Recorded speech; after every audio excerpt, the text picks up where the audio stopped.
Вот мне то, что отправили, возражение смотрю. Нет, то, что президент подписал.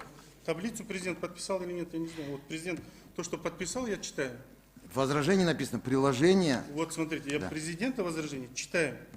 Приложение. Президент свои возражения определяет. И господин Шукурбеков, вы у себя в Генеральной прокуратуре, мейлеп, селеп, сөйлесеңіз, сіз де кекетпей сөйлеңіз, мен кекетпей, мен айтып отпаймын ба, возражение. Мен сөйлеп сөйлетіп. Уважаемые коллеги, давайте сохранять терпение. Мен де жаш бала емеспін, звонить етіп, мен сені розысқа беремін дегенде.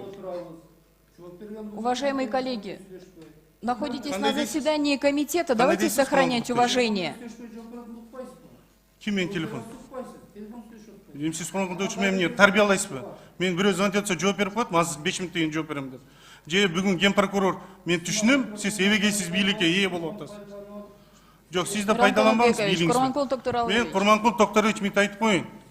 Сіздің жаңағы Қамчеке Мирланға бірдеке тауып берші, мен тілім ұқпай жатыр дегенде. Андай қылбаңыз. Андай қылбаңыз. Бұл да күн өтеді. Мына микрофондан айттыңыз. Қамчекеден үш сөзді дәлелдеп беріңіз. Егер мен команда бербеймін ешкімге. Құдайдан қорқып. Команда болса тап беріп сізге тап қойшы olmaydı. Құрманқұл Тоқтарович, мына сүре бар, Аль-Фатиха. О жерде 5-ші аятына айтып жатыр. Ияка набуду, ияка настаин. Bir Алла Тағаламдан ғана башыйын. Анан кейін сіз анти қорқытпаңыз, маға сөміліңіз екен. Сүреден алысыз. Сіз жерде комитеттің төрағасы болып тұрғанда қандай іштегенін білемін. Ақыл үйретпеңіз болып тұру. Анда сіз тұрамыз, білесіз, сіз де қайын пеште отқанын білесіз.